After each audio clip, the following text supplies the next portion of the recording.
데살로니가전서 2장 19절 20절 말씀 다 같이 한 목소리로 받들어 읽도록 하겠습니다. 우리의 소망이나 기쁨이나 자랑의 면류관이 무엇이냐? 그가 강림하실 때 우리 주 예수 앞에 너희가 아니냐? 너희는 우리의 영광이요 기쁨이니라. 아멘. 우리 주 예수 앞에 완전히 서는 바로 그 예수님 재림하실 때를 소망하면서 살아가는 삶이 믿음의 삶입니다. 그러한 믿음으로 살아갈 때에 이제 우리에게 바로 교회를 통해서 또한 성도들이 어떤 의미를 가지느냐, 어떤 가치를 가지느냐, 우리가 그것을 바라보면서 살아갈 때에 또한 우리의 삶 가운데서 내가 어떻게 살아가야 될지, 또 어떻게 사람들과 관계를 맺으면서 살아가야 될지가 보입니다. 그래서 결국 살아간다는 것이 다 관계 속에서 살아가는 것이죠. 우리가 신앙은 하나님과의 관계 속에서 살아가는 것이고, 또 예수님을 우리 주님으로 섬기면서 예수님 앞에서 바로 예수님께서 우리를 완전히 구원해 주실 그 구원을 소망하면서 살아가는 삶입니다. 그러한 관점에서 비추어서 이제 또한 우리가 사람들과 어떤 관계를 맺으면서 살아가야 되는지 우리가 알 수가 있습니다. 그래서 우리가 나눈 것처럼 주 예수 앞에서 내 자신과 또 사람들이 어떤 의미를 가지는지, 또 어떤 가치를 가지는지 우리가 예수님 십자가 구속 사건과 관련해서 어제 우리가 나누었습니다. 그래서 구체적으로 예수님께서 정말 자기의 생명까지 아끼지 않고 주신 그런 귀한 가치를 지닌 사람들이다. 우리가 그런 관점에서 이제 그 모든 것들을 새롭게 봐야 됩니다. 내 자신이나 또한 다른 사람들, 특별히 예수님 안에서 하나님의 택하심 받은 성도들에 대한 관점이 완전히 새롭게 바뀌어야 됩니다. 그래서 여기서도 중요한 것은 지금 현재 내 자신의 모습이나 또 다른 성도들의 모습이 아니라 예수님 앞에서 완전하게 되었을 때의 그 모습을 우리가 소망하면서 살아가야 되는 거죠. 우리가 그래서 이 19절에 제일 처음에서도 소망이라고 이야기해요. 소망. 우리가 이 주님을 향해서도 바로 소망을 가지듯이 또 주님께서 또 이 모든 것이 바울이 뿐만 아니라 바울이 그 예수님의 마음으로 하는 이야기다. 그런 관점에서 보면 주님께서 우리를 향하신 소망을 가지고 계시죠. 우리의 이 가치관과 세계관 속에서 내가 어떻게 무엇을 바라보느냐, 내 자신이나 또 다른 성도들을 바라볼 때도 우리가 소망의 관점에서 바라봐야 됩니다. 그렇지 않고 이제 우리는 종종 현재의 부족한 모습이나 또한 그러한 과거에 또한 그러한 모습에 우리가 집착해서 거기에 머물러 있을 때가 많습니다. 만약에 그렇게 우리의 현재의 모습만 생각한다면 사실 우리가 올바른 관계를 맺지 못할 때가 많죠. 또 과거의 모습만 생각한다면 더더군다나 이 서신을 기록하고 있는 바울 자신도 문제가 많은 정도가 아니라 앞에서 2장 그 14절에서 16절까지 이야기하는 바로 그 유대인, 예수 그리스도를 믿는 사람들을 박해하는 그 유대인, 그래서 하나님을 기쁘시게 하지 않고 모든 사람에게 대적이 되는 그 유대인 중에 한 사람이 바로 그것이 다른 사람을 가르치기보다 바울 자신의 옛날 모습이기도 하죠. 그래서 여기서 이제 우리가 한 가지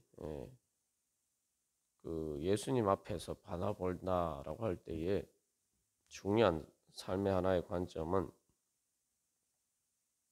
믿음으로 보는 것인데, 그 믿음으로 보는 것은 기본적으로 소망을 가지고 보는 것입니다.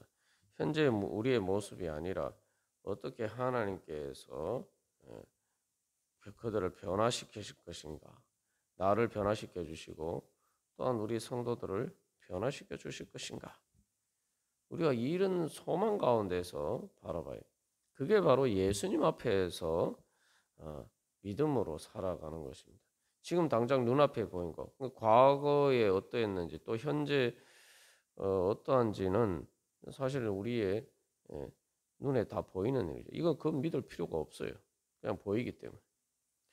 그러나 미래에 하나님께서 어떻게 소망 가운데 우리를 변화시켜 주실 것이냐, 우리가 그것을 바라보면서 살아가야 됩니다. 그렇지 않으면, 우리에게 소망이 없으면 우리에게 구원이나 뭐 예수님을 믿는 것이 무슨 의미가 있겠습니까? 그래서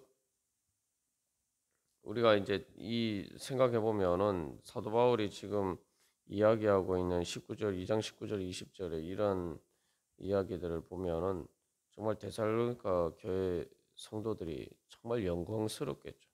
그러나 현재 모습이 다 그러하냐? 물론 데살로니가 교회 성도들이 다른 서신서에서 등장한 다른 교회 성도들보다 더 이렇게 모범이 되는 그런 부분들이 있었습니다만, 그러나 우리가 데살로니가 전서 후반부에서 보는 것처럼 여전히 그들에게는 부족한 부분들이 있었어요. 그래서 3장 13절에서도 이 강림하실 때 이야기하는데, 여기서는 이제 예수님 강림하실 때 하나님 우리 아버지 앞에서 거룩함에 흠이 없게 하시기를 원하노라. 그리고 3장 10절에서도 너희 믿음이 부족한 것을 보충하게 하려 함이라. 이게 무슨 말입니까? 아직 부족한 부분들이 있다 이거죠. 그러나 중요한 것은 사도 바울이 보는 것은 바로 지금 현재 부족한 모습이 아니라 어떻게 예수님께서 성령님을 통해서 우리 안에 역사하시면서 우리의 부족함을 채워주시고 우리를 온전케 해주실 것인가, 그것을 바라보는 거죠. 이게 뭐 사실 신앙뿐만 아니라 사람들이 모든 일반적으로 뭐 교육이나 또 사람들과의 관계에서 사랑이나 그 모든 것이 사실은 신뢰관계라는 것이 다 그런 것이죠.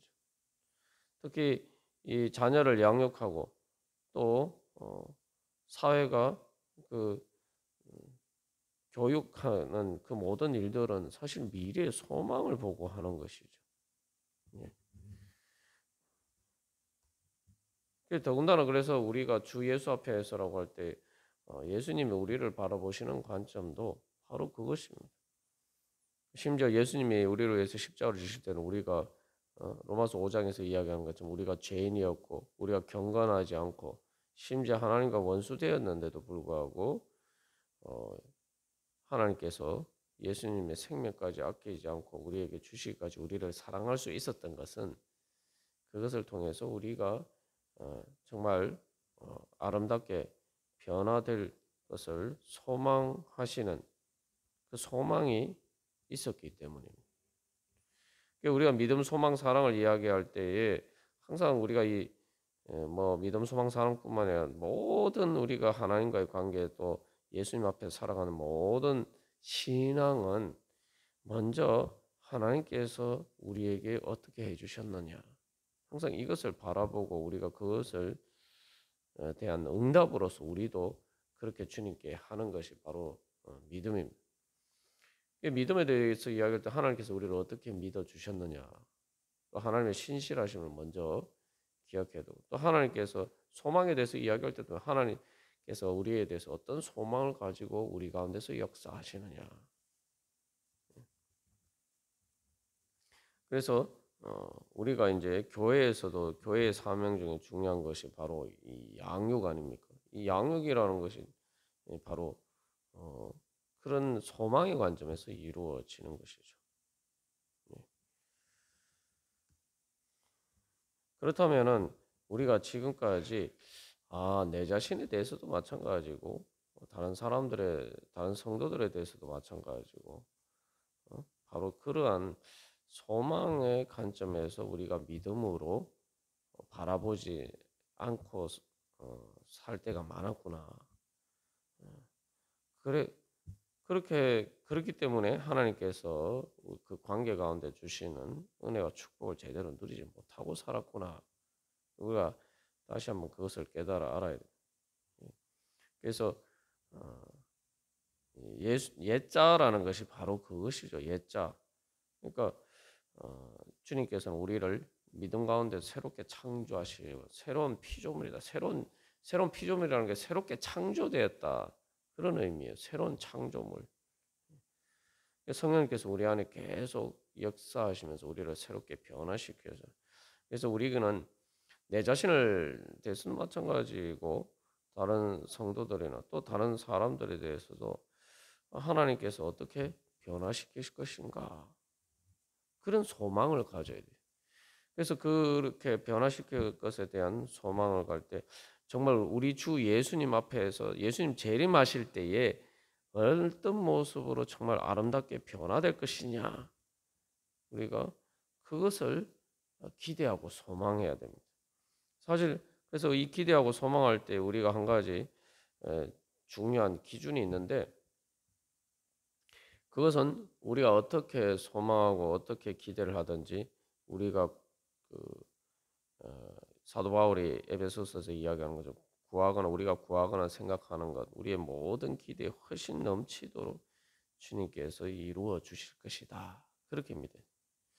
우리가 그래서 이 성경의 예를 들 때 바울과 같은 사람도 보시면은 스데반을 죽이는데 주동적인 역할을 한 그 바울이 그 사울이 그렇게 이 하나님의 교회에서 그렇게 바로 이러한 오늘 이 데살로니가 전서를 기록한 바로 그 바울로 변화될지 누가 알았습니까? 이게 상상을 초월하는 거죠. 그 뭐 바울뿐만 아니라 베드로도 마찬가지예요. 베드로도 예수님을 부인하고 또 제자들도 어, 예수님 앞에서 서로 다투고 하던 바로 그 제자들이 정말 오순절 성령 강림 후에 예수님을 위해서 자기 목숨까지 바치는 그러한 말 그대로 거룩한 뭐 보통 성인이라고 성 베드로 이렇게 이야기하는 것처럼 그렇게 변화가 돼. 그렇다면은 주님께서 우리 가운데 역사하실 때 나도 또 다른 성도들도 그렇게 변화가 될 수 있구나. 그래서 우리는 이 마지막 예수님 재림하실 때까지 가는 과정에서 두 가지 큰 변화들을 겪습니다. 계속 이제 성화의 과정 가운데서도 또 변화가 있지만 결정적으로 또 육신의 죽음을 통해서 우리가 차원이 다른 그런 변화의 과정을 겪고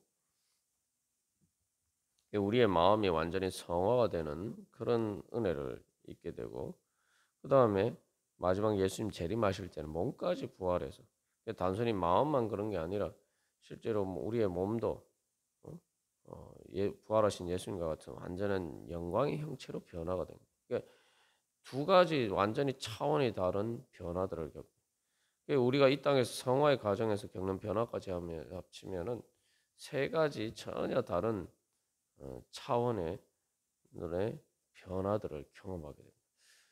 그래서 뭐 사울이 바울로 변화된 것처럼 바울이 예수님을 만나고 그렇게 변화가 된 것도 정말 놀라운 변화인데 그러한 변화들 그들이 그런 극적인 변화들이 또 그보다 더 큰 극적인 변화들이 또 두 번이나 육신의 죽음과 예수님 재림하실 때 몸의 부활을 통해서 그렇게 두 차원이나 그렇게 또 다른 차원이 다른 변화들을 겪게 된다. 그렇게 되었을 때에 우리가 얼마나 주님 앞에서 정말 아름답게 변화가 될 것이냐.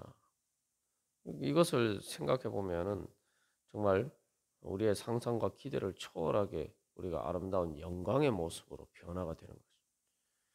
그러니까 우리가 이제 에, 현실에서도 어린아이들이 자랄 때도 마찬가지죠. 뭐 어렸을 때는 말 그대로 어린아이 그런 미숙하고 또 부족한 어린아이지만 그런 어린아이들이 다 뭐 세상에서 훌륭한 위인이나 또한 뭐 그런 사람들이 다 이렇게 그런 사람들도 다 어린아이 때가 있었죠. 나중에 어른이 되었을 때에 아, 그런 어린아이의 모습만 가지고 판단했을 때에 어른이 되어서 훌륭한 모습을 봤을 때 아, 저 아이가 그렇게 될 줄, 이렇게 될 줄 몰랐구나. 우리가 가끔 이제 그렇게 이제 예, 체험을 늘을 할 때가 있습니다. 우리가 그런 이제 잘못된 그런 판단을 하면 안 된다는 거죠. 근데 그래서 우리도 지금 내 자신과 또 다른 성도들과 다른 사람들의 모습만으로 우리가 그것을 기준해서 어, 살아간다면은 우리도 바로 그런 선입관과 편견에 사로잡혀 살아가는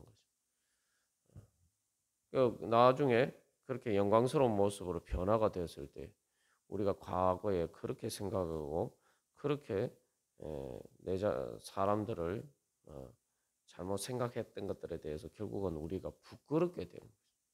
아, 내가 오해했구나. 우리는 종종 사람들에 대해서 우리의 기대에 기대에 미치지 못하고 실망스러울 때가 있습니다. 뭐 내 자신도 그렇고 다른 성도들이나 다른 사람들도 과의 관계에서도 그런 일이 있을 수가 있는데 우리는 그래서 항상 아, 사람들과 관계를 또 맺다 보면은 점점 가까이 관계를 맺다 보면은 좋은 부분만 보이는 게 아니라 뭐 멀리 보이는 잔디가 푸르게 보인다는 것처럼 그 사람의 여러 가지 단점이나 또 그런 부족한 점들이 더 이렇게 잘 보이게 돼. 그러다 보면은 우리가 이 예수님 앞에서 우리가 생각 보지 못하고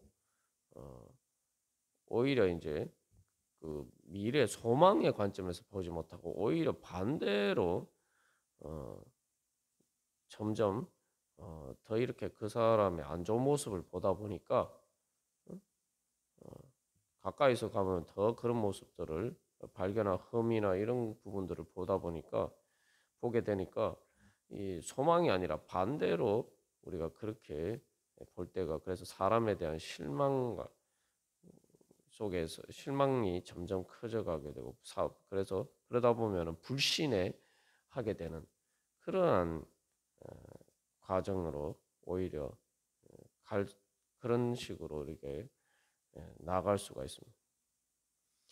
나가는 게 사실은 후퇴하는 거죠. 그러나 우리가 생각해 볼 때 예수님께서 우리를 어떻게 대하셨느냐 그 소망을 그래서 이제는 주님께서 그런 우리 안에 부족한 부분들을 어떻게 채워가실 것인가 그런 관점에서 이제 바라봐요. 내가 그래서 사도 바울도 이 부족한 점을 봤을 때 실망하고 그랬기 때문에 데살로니가 교회 성도들과 관계를 멀리하는 것이 아니라 오히려 부족한 부분을 자기가 채워줘야 되겠다. 이제 3장 마지막에서 이제 그렇게 그래서 얼굴 보기를 원한다. 그래서 오히려 그 부분들을 채워줘야 되겠다 이렇게 생각해요. 왜 그렇습니까? 예수님께서 그렇게 바라보시고 예수님께서 그렇게 역사하시기 때문에 그러니까 우리는 이제 어떤 부족한 부분들이 보일 때에 하나님께서 어떻게 그런 부분들을 채워가실 것인가 어떻게 우리가 그런 부족한 부분들을 온전케 해주실 것인가 변화시켜 주실 것인가 이제 그런 소망을 가지고 살아야 되는 거죠. 그래서 우리가 이제 생각해 보면은 이게 사람들과 가까이 관계면 특히 이제 신앙의 내 자신도 마찬가지고 이제 다른 성도들과의 관계에서도 이렇게 좀 이렇게 가까이 관계를 맺고 또 내 자신도 마찬가지예요. 내 자신도 우리가 주님 앞에서 더욱더 신앙이 성장하게 되면은 예전에 내가 발견하지 못했던 내 자신 안에 부족한 점을 발견하게 돼요. 응? 그러면은 그것이 내가 후퇴해서 그런 겁니까? 내가 옛날보다 더 못해져서 그런 겁니까? 아니. 또 하나님 앞에서 내가 더 이렇게 성화가 되고 더 영적으로 성장했기 때문에 예전에 깨닫지 못한 내 자신의 부족한 부분을 깨닫게 되는 것이죠. 그것은 후퇴하는 것이 아니라 사실은 진보하는 성장의 과정이라는 것을 오히려 드러내 보여주는 거죠. 그래서 그러면은 하나님께서 어떻게 나를 또 이런 내가 깨닫지 못하던 부분들을 깨닫고 새롭게 변화시켜 주실 것인가 그런 소망을 가지고 우리가 주님 앞에 나아가야 돼요. 또 다른 사람들에 대해서도 마찬가지. 또 다른 성도들에 대해서도 볼 때도 저 사람 저런 예전에 몰랐는데 저런 부족한 부분이 있구나 이렇게 생각할 것이 아니라 사실 이제 우리가 그 사람에 대해서 잘 모르지만 어쨌든 예수님 믿고 그 부족한 부분이 뭐 옛날에는 없었는데 갑자기 생긴 게 아니란 말이죠. 새롭게 생긴 게 아니라 그런 부족한 부분들이 있음에도 불구하고 또 예수님 믿음으로 어떻게 그 사람이 변화가 되었고 또 이런 하나님 앞에서 어떻게 성장했고 또 하나님이 그를 어떻게 변화시켜 주셨고 이런 부분들을 봐야 된다는 거죠. 그러니까 우리는 그런 하나님께서 변화시켜 주신 부분을 보지 않고 지금 현재 아직 남아 있는 부족한 부분만 보고 그렇게 실망할 때가 많아요. 그래서 우리가 이제 한 가지 분명한 것은 예수님께서 우리를 위해서 십자가를 지실 때 정말 주님께서 우리를 어떻게 생각하셨기 때문에 우리가 죄인이고 우리가 심지어 예수를 믿지도 않고 경건하지도 않고 그러니까 하나님과 원수되었을 때도 예수님께서 우리를 에 대한 어떤 소망을 가지고 계셨기에 주님께서 우리를 그렇게 영광스럽게 생각하시고 우리가 그렇다고 해서 우리를 부끄러워하시는 게 아니라 오히려 우리의 부족함을 채워주셔서 우리가 어떻게 변화된 것을 바라보시면서 그것을 기뻐하고 즐거워하시면서 그래서 그것을 자기 영광으로 삼으셨는가. 우리가 그것을 바라볼 때에 주님께서 오늘도 그렇게 우리 가운데서 또 내 안에서 또 다른 성도들과 또 다른 아직도 믿지 않지만 주님께서 구원하시기로 예정하신 그 사람들 속에서 주님께서 어떻게 역사하실 것인가 우리가 그런 소망을 바라보고 그래서 그 결과 정말 이렇게 아직 우리가 부족하지만 우리가 죽어서 천국에 갈 때 그리고 마지막에 예수님 재림하실 때 정말 우리의 모습이 얼마나 영광스럽게 변화될 것인가 우리가 그것을 바라보면서 그런 소망 가운데 더욱더 주님께서 우리의 부족함을 채워주시고 우리를 온전케 해주시기를 소망하면서 정말 주님께서 우리를 영광스럽게 봐주시는 대로 우리가 그렇게 영광스럽게 변화되기를 소망하면서 주님 앞에 나갈 때 우리가 날마다 새롭게 주님 앞에서 변화되어 가고 또 그렇게 아름다운 모습으로 되어 갈 수 있을 줄 믿습니다. 그것이 우리를 향하신 주님의 소망입니다. 그 예수님의 우리를 향하신 그 소망을 바라보면서 우리도 그런 소망으로 기도하면서 또한 주님 따라가기를 간절히 소망합니다. 다 같이 기도드리시겠습니다.